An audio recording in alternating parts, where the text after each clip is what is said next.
And you pointed out that there have been 66 attacks by Iranian-backed militia groups on U.S. coalition forces since October 17th. Why aren't these U.S. counterstrikes working as a deterrence strategy? Well, I would push back on that. I know 66 is a high number, but again, we have days sometimes where we don't have attacks. So is it like, would you say that the strategy is not working if one day goes by where there's not an attack on U.S. forces? I'm not saying that that's the way to caveat it, but what I am saying is that we don't want to see this conflict widen out. We will respond when we feel at the time and place of our choosing that we need to respond. We have 3 times already. We did again last night.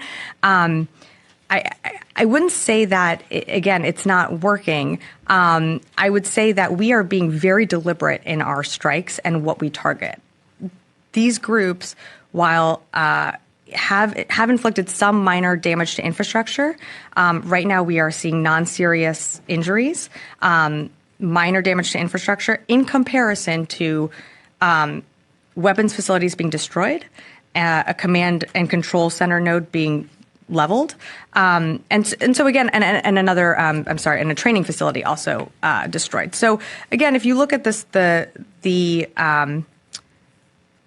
the scope and the ability for us to respond, we've been very precise and have inflicted a lot of damage. As these negotiations for hostage release continue, part of what has been negotiated is that there might be a pullback of any surveillance. Does this include U.S. surveillance systems with the U.S. pull back its drones?